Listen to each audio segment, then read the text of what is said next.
Hi, everybody. Welcome back to the Brand Design Masters podcast. Today, I am so excited because I am here with Michele Ronsen.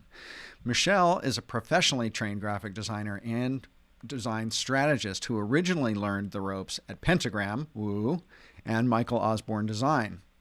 Michele served as a graduate faculty member at the Academy of Art University of Design in San Francisco and also UC Berkeley. She served as a senior vice president and creative director at Wells Fargo and the Bank of America. She also teaches design thinking and user research at General Assembly in San Francisco. And most recently, Michele is the founder of Curiosity Tank, which is a consulting and education firm that specializes in human-centered research, design development, and hands-on learning programs. Michele and I first met at the Business Perspectives for Creative Leaders program put on by the AIGA at Harvard University ages ago, and have been colleagues and friends ever since. And with that, I'd like to welcome Michele. Nice to be here. Thank you for having me.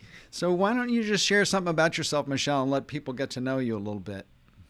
Sure. I love questions. I teach people now around the world how to ask better questions in order to make more informed decisions. Most of my time is spent building research plans, conducting research, and helping teams understand either their customers better or their potential audiences or what they should build, or if they're building the right thing, or if they're building the thing right. Two very different questions. Are we building the right thing versus building the thing right? Whether they should implement a new product or service or sunset one, how people interpret or comprehend something or not, what they prefer and why, and helping people and large teams and entrepreneurs make more informed decisions. And it's just great. I feel like I won the career jackpot. Well, you've had like 5 career jackpots, it seems like. I mean, I talk a lot about careers, great careers being more like webs than ladders. And I see in your career very much of a web. You've made some significant pivots in your career. You started off as a graphic designer at Pentagram and Michael Osborne, 2 amazing shops. You became a teacher, and then you were a senior vice president and creative director at a couple banking and financial institutions. Then you went back to teaching and developed some stuff. And now you've started your own consulting firm. So why don't you talk a little bit about kind of that journey and those pivots in there? And they're kind of some interesting changes, I think. Yeah. I graduated from the Academy of Art with a Bachelor of Fine Arts in Design, as you mentioned. And that summer, after I graduated with that BFA, I taught in the high school experience program, which is basically a high school program for high school kids in the summer. And I fell in love with it. I fell in love with teaching. That was my first foray. And I really haven't stopped since. I think I learned very early on that the more I taught, the better practitioner I became. And the more I practiced and the more I managed people, the better teacher I became. So it was a very reciprocal relationship for me. So education's just always been a part of my life, of my career, and my own professional development. Um, Back in those days, it was traditional graphic design. I was doing a lot of packaging. I was also on the Nordstrom innovation team, and I developed different lines of cosmetics for them.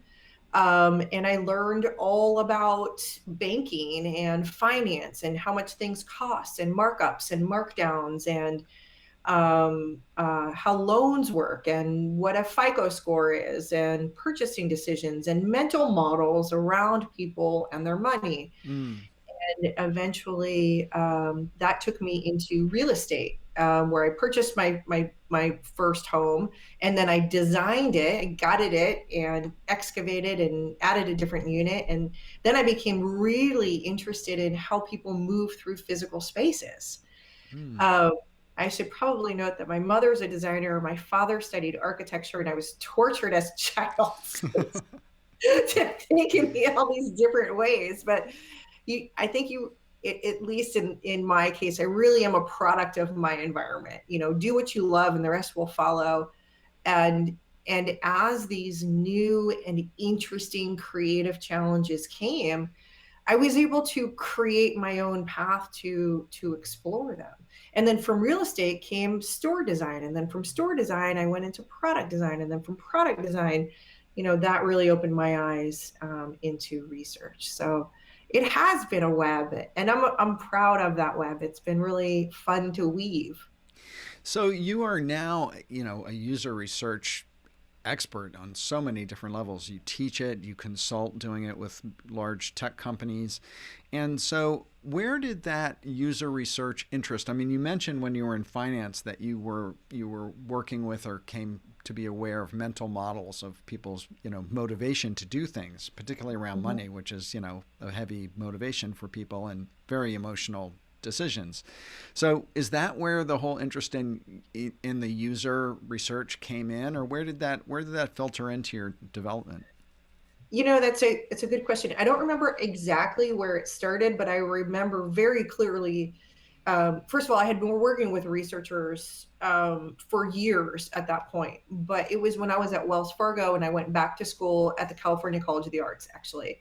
And I was in a design fellowship program, which is basically the precursor to their DMBA program. And everyone, Explain what a DMBA is.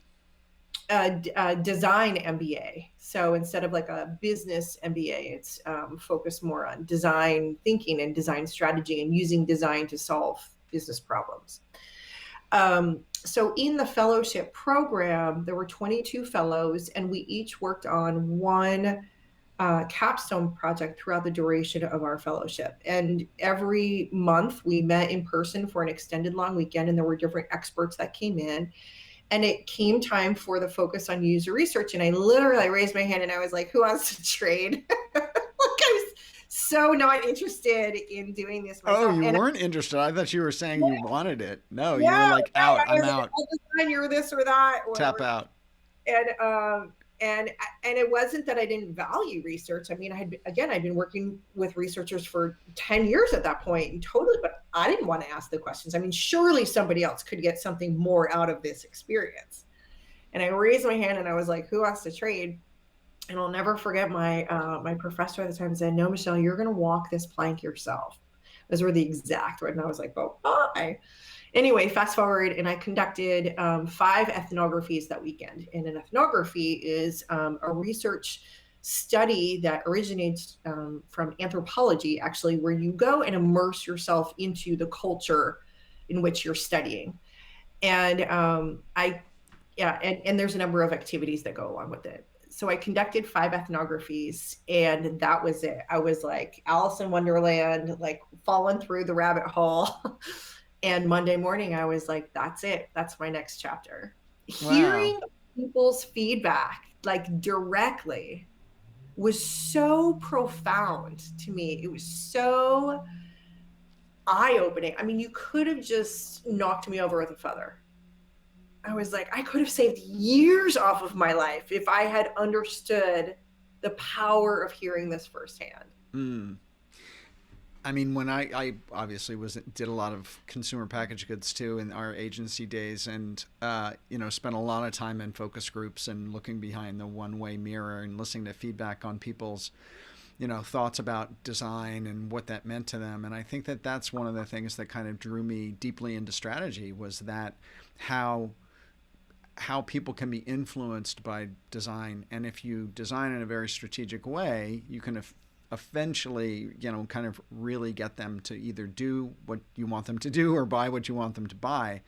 And it's pretty amazing when you kind of learn about those emotional and psychological triggers and where they come from through semiotics and things of that nature.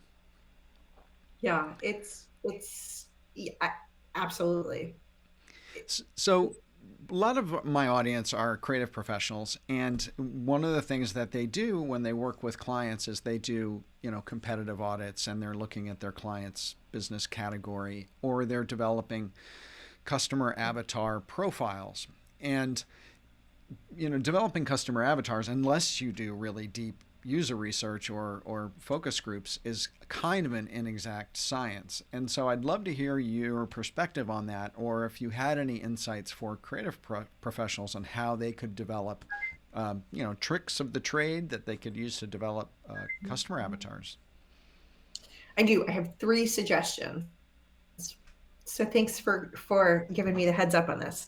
The first is, I think even a lot of researchers get mixed up when they don't have an agreed upon understanding of what they're looking to learn. Mm. And I always start every class, every project I work on, every consulting engagement is, what are we looking to learn? And really getting very, very concrete on that, and making sure I'm in complete lockstep with my stakeholders. And then what could be either attitudinal or could be behavioral. So which one or both are we really trying to unpack? So attitudes, for instance, are we looking to understand how someone thinks about something, or what their stance is towards something or someone, right? Or another attitudinal uh, trait to explore might be where they're influenced from, or where the influence came from, or who they're influenced by, or what experiences are contributing to those values or to those preferences. Are they primarily positive? Are they primarily negative? And what is sort of the perception that they have according to something? And I think that newer practitioners often don't really unpack that. Are we looking to learn about attitudes, or are we looking to learn about behaviors, or both? And that's fine. And there's no right or wrong. It should all tie into, like, what are we looking to understand? And then, how will the learnings be applied? In contrast, behaviors are physical actions, right? They're how someone conducts themselves. They're what they read or subscribes to. It's their responses. Maybe it's a physical response or a nervous response. Behaviors can be innate. They can be learned.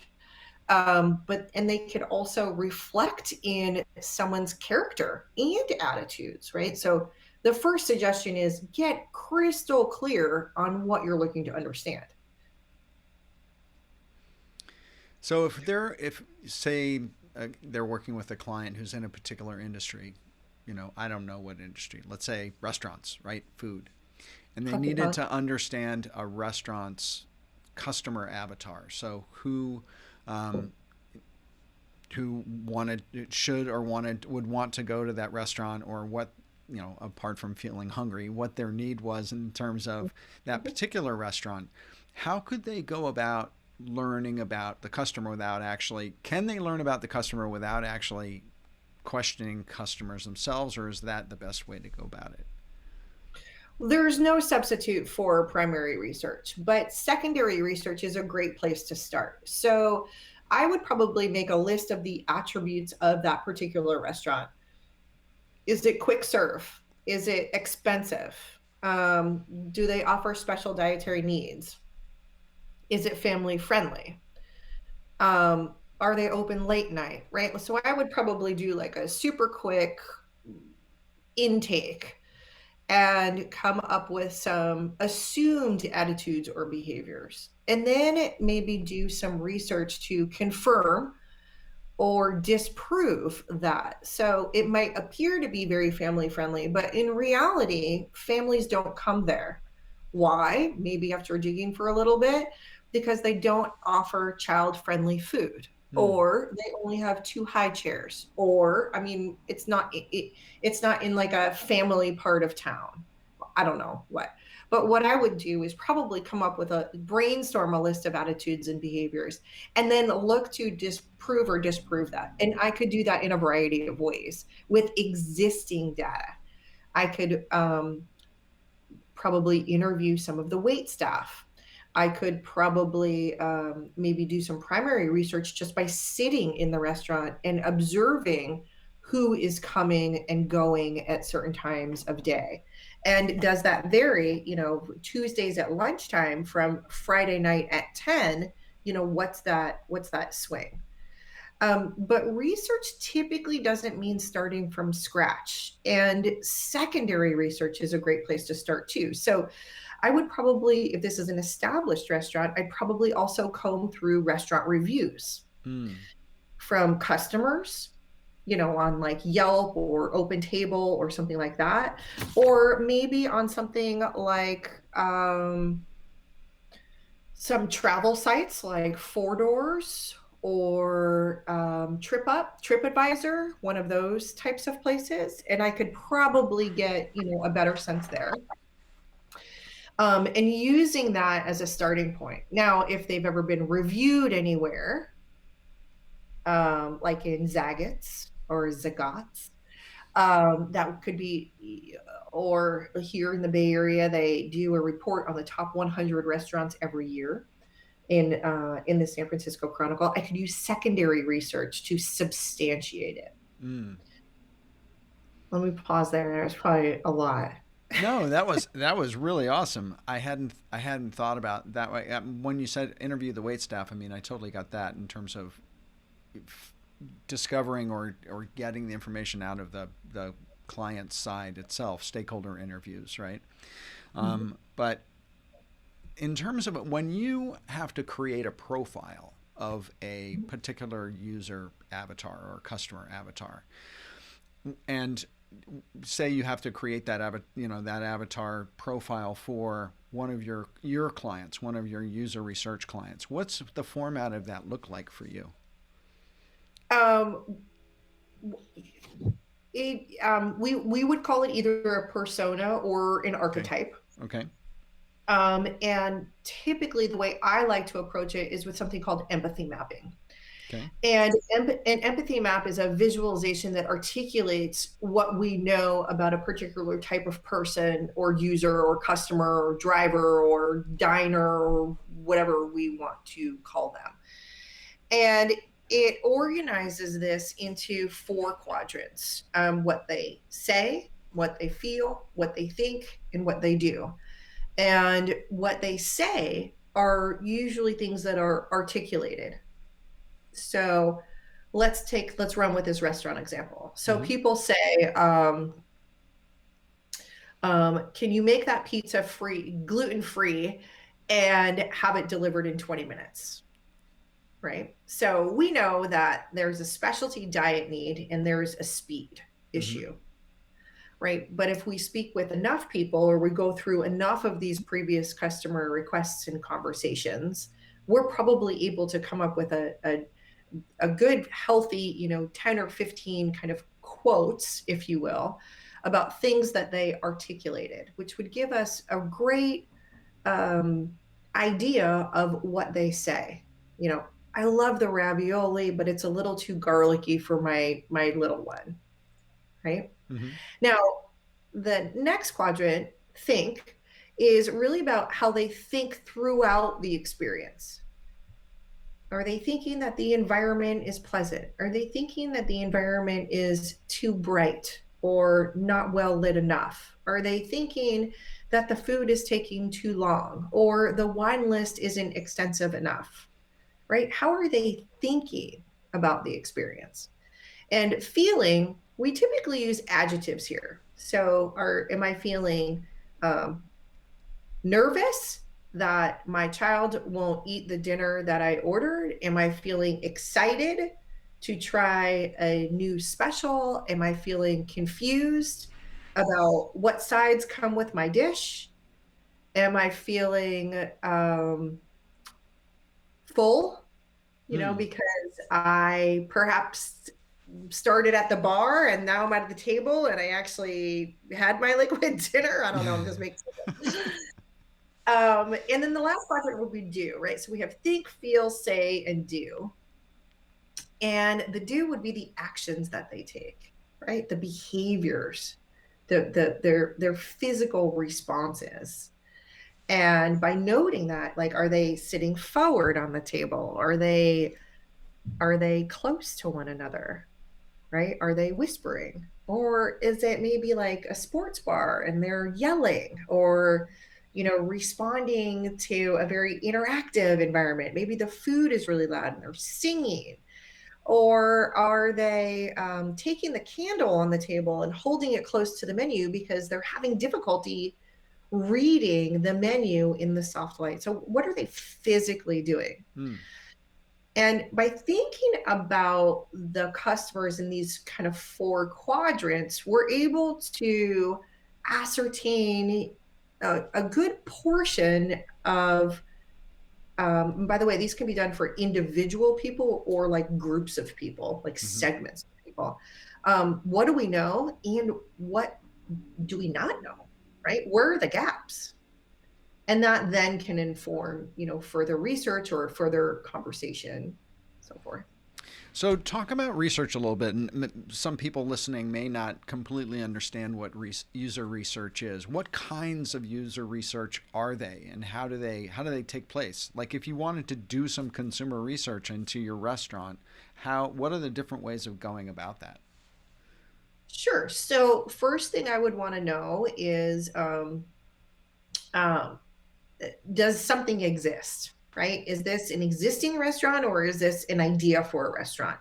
And where we are in the product or service development cycle will inform what types of research we're going to do. If we're at the very, very beginning conceptual stages, we're probably going to do something along the lines of what we refer to as generative research or discovery research or foundational research. And this falls into the category that I refer to as what should we build, right?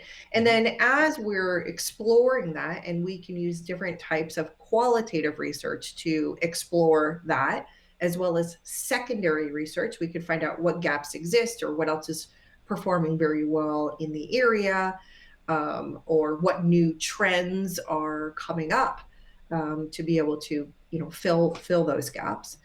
Um, and if we already maybe have a concept as we move through the product development cycle, then we're going to move into more of what we refer to as evaluative research, where something has taken shape in a form enough that something has something to evaluate. It might be a storyboard or a concept board or a menu or a mood board, or maybe it's 2 or 3 mood boards and we're looking to get a read on the concepts, like what kind of food or what kind of price point or what kind of feeling does this evoke for you.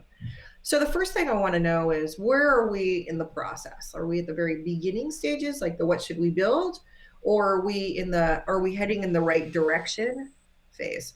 And if the restaurant has already launched and we're looking to then, many restaurants have pivoted because of COVID, maybe we're looking to understand, how might we pivot now, to meet the needs of today? Like, what's changed? Has our customer base changed? Has their desire changed? Has their food needs changed or food prep? Things like that. So you are fairly new to digital entrepreneurship. You've just launched Curiosity Tank, I guess, within the last couple of years. So you essentially have built a brand, significant brand, from scratch recently. And you've come from a very long, storied career as a branding person. And so what was it like kind of building your own consultancy from scratch? How did you go about doing that? Oh, I've had a sordid past. Well, this was my second consultancy. Okay, all right. My second consultancy. So I had, already my first 10 years I was operating under Ronsen Consulting. With Curiosity Tank, a couple of things fell into place. First, a big first for me, where I had developed products and services for the big guys for years, but I had never developed something and sold it myself. Mm-hmm. That what I had sold my consulting services, but I'd never sold a widget. I'd never sold a product. That was Like a something. course or something like that, or Exactly, right. exactly. A course, a roll of scotch tape. I mean, anything like that. I'd only sold services. Um, so it became clear earlier on, when I was doing the research and learning about the education space and considering, um, offering my own courses, that credibility was really paramount. People wanted to purchase and learn from a trusted resource. And building that credibility, if I was going to do it, I was going to play the long game. So I went kind of through this mind mapping exercise of how could I build that credibility, and what's the best way, not the fastest way to go about it, but what's the best way to go about that. And then there was naming it. So Ronsen Consulting doesn't have any sort of meaning to anyone other than my individual clients. But if I was going to sell something at, scale, I needed it to have a catchier name, and I wanted the name to be more closely related to what I was selling, which was basically it is basically curiosity with rigor. So the name Curiosity Tank came about because people used to ask me, and people still ask me all the time, why do you do what you do? What do you love about it? And my standard response for years, and it still is today, is because it fills my curiosity tank, and I get to help other people in the process. So that's how the name came about. You worked with me, you beautiful talent-minded you, on identity, and helped me realize that vision and bring it to life, which was outstanding. Let me pause there. I'm not Yeah. So sure. where would you, when we build a business, we build kind of a brand ecosystem, right? We have certain digital real estate we have to show up on. I know that you develop content, you're developing courses. What were the kind of the first things you did in terms of building your digital footprint and your brand ecosystem, and how have you built that out? So I started to use LinkedIn a lot. I started to post on LinkedIn. I started to respond to other people's posts and comments. Then, as I was getting the idea for and when the name came to be, I built out the website, and then I pre-sold the first 3 courses. So that's what's called an MVP, a minimum viable product. So I had already conducted a tremendous amount of research in terms of what the topics would be, and how I would approach them, and what students were really struggling with. And I crafted an outline for each course, and then I pre-sold the course to confirm product market fit, is what we call it in the industry. I think I seem to remember on LinkedIn. Well, for people listening, Michelle and I are part of the same peer mastermind group and have been for a while. So I know a little bit more about our business than your typical podcast interviewer. But I know that you also, I think you did some posts on LinkedIn that were asking questions, and you got a lot of feedback from other people who were either user researchers or wanted to be user researchers. Did you do that in order to get feedback basically for your MVP? No, not at that point. I tend to be a very inclusive, collaborative person as it is. And what I started to, I think what you might be thinking of, what I started to post about were what I refer to as conversations from the classroom. Mm. So questions my students would ask me, I would then write about. If they're asking me these questions and I'm hearing these questions over and over, other people are probably curious about this. So that's where those beginning questions came. And then as more people started to see my content, they would just say to me, like, wow, like that slide right there, like that's a great post. I never thought about taking notes like that in an interview session before. I didn't even know that that was a thing. And because you're so close to your own expertise, you can't always see it. And then I started to randomly kind of take slides or course content from my classes, and then post those, and then ask for feedback and say, what am I missing?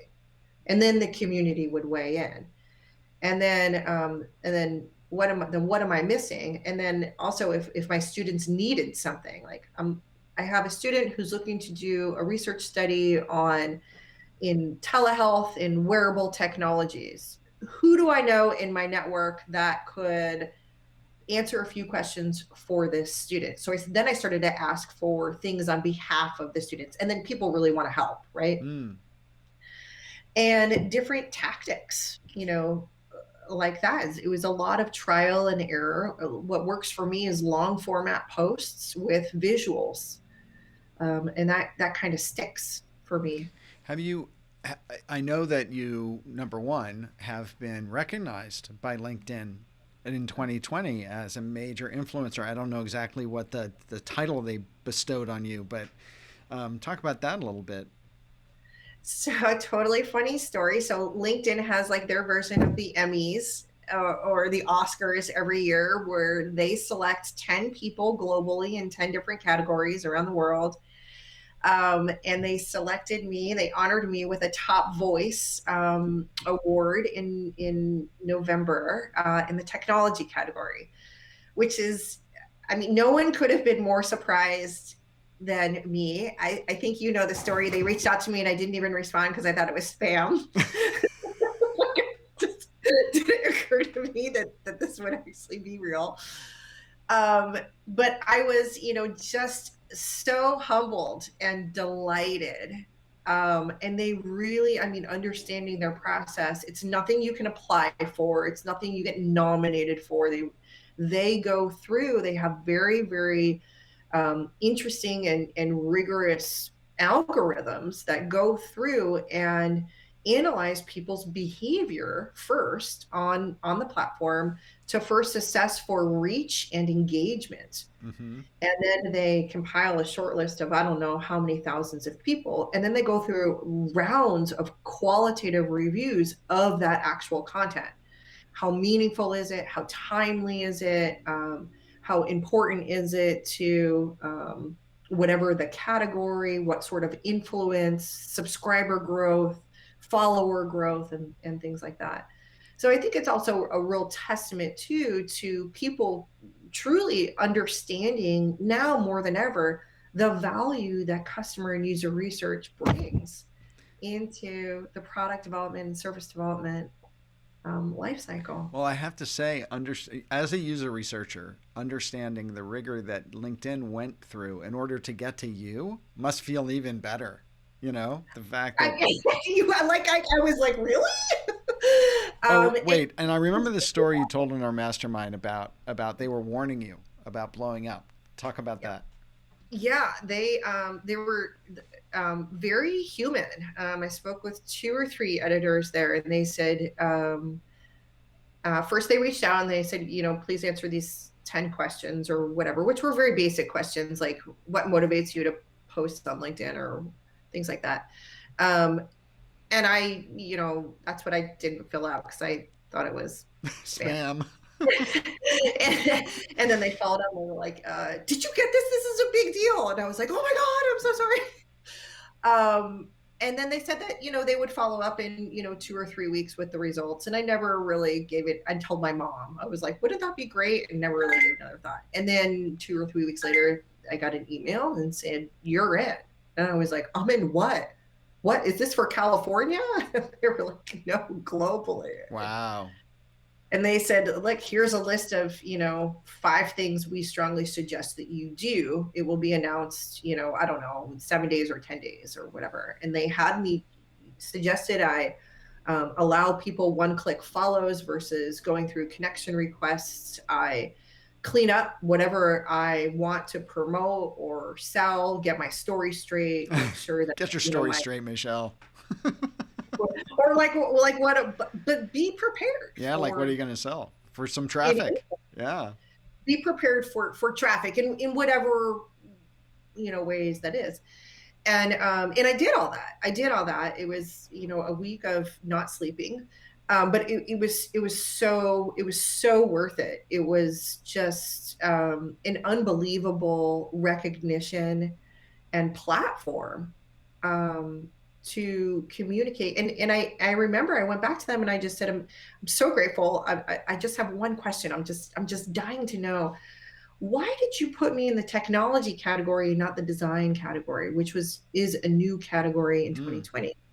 And they said that they actually debated that for a couple of weeks or whatever. And in the end, they felt that more designers were aware of what customer and user research was than the general technology category.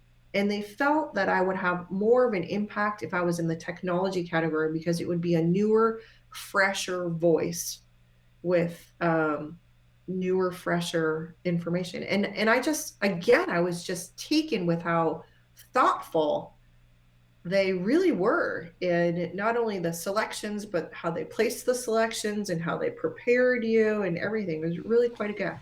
So to tell you the truth, actually, I'm not really surprised by that, but that's mostly because I know that most of your big clients are technology companies, right? So I mean, some of your biggest consulting clients and enterprise level engagements are with technology companies. So Yeah. it sounds like user research is getting traction in that area. So it's interesting. Yeah, it really is. It's and as a result, my following on LinkedIn. By the way, if anyone's not connected with me on LinkedIn, please connect with me. Now you have to, right? You have to see what all this stuff's about.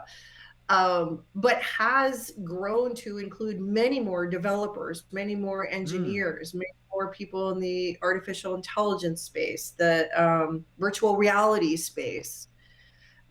So they were right. I mean, they must really track this stuff. Yeah. Um, that was the whole thing was just extremely extremely humbling and thoughtful. I can continue to be taken with how thoughtful. So what other channels are you on? I mean, you're on LinkedIn, obviously killing it on LinkedIn. Oh. You've done some podcast interviews. Um, do you show up on Twitter or Facebook, or are there any other Instagram, any other channels that you're leveraging at all, or are you like myopically focused? I have a tough time keeping up with LinkedIn, to tell you the truth. I comment here and there on a Facebook post or two, but I really am focused on LinkedIn until I can figure out how to scale that in a meaningful way. And I haven't focused on that yet. I've been focused on scaling the classes and things like that. So not yet would be my response. But I love doing podcasts and I love doing YouTubes and lives and radio and I love being live with people. That's my love, to be live. So so you're totally focused on LinkedIn. Well, how do you separate? How do you one of the things in terms of people building personal brands or businesses or freelance agencies of their own, but then also what's the split between the client work you do, the education work you do, the personal marketing and content development that you do? How do you split your time? And you also do teaching, right? You sell courses now. So how do you split Mhm. out your time across all of those different verticals? Very carefully. I am well, I should, in all fairness, everything kind of feeds each other, right? Because the more I teach, the better practitioner I become. The more I practice, the better teacher I become. The more I teach, the more content I develop. The more content, the more I'm able to market. The more I'm able to market, the more. So it's all in like the same eco. I think of it as all the same. Now, like in terms of revenue, where does that come from? And that I analyze, a little differently. But in terms of my time, it's probably 50% is focused on maybe actually, let's say this 40% is focused on consulting, 40% is focused on teaching, and 10% on developing content in my newsletter. That's the other channel would be my newsletter Mm. and on LinkedIn. Her newsletter is awesome, by the way. So we'll have a link in that in the show notes. So you should definitely subscribe. Um, that's and up until recently, I think you were doing all of this yourself, right? So have you been building? Now you've been building a team. Where was that? Where was that junction point where you said I can't do this by myself anymore? And then how did you go about getting some help? Well, I've always had people help along the way. It was more about regular help. So I have a woman that helps me with my website. Um, she's great. Now I have someone that helps me with more of the design and the administrative stuff. She's great. I just transitioned my series to a learning platform, and I have someone else helping me with all of the back end stuff on that. I've had a bookkeeper for years. So I have someone that helps with all of that. And I have someone that I work with on writing here and there. It's a little bit more sporadic. Hmm. But just 2 weeks ago, I committed to working with a business coach to help me actually map out my own roadmap and figure out how I can scale more efficiently and effectively. And scaling for me isn't just reach and new clients and courses and revenue. It's about how I can scale my support system so that I can focus more on my zone of genius and my passion areas, Mm-hmm. which I can tell you is definitely not bookkeeping. Even as an SVP of a major global bank, you're not like into 13 and a bookkeeping? half years, yeah. I mean, there's certain, everybody's got their zone of genius, right? Everybody has like their zone where they want to spend, more time in, and that can't be outsourced. Mm. So I would like to spend more of my time in that space and figure out how I can scale more of the support staff in the future.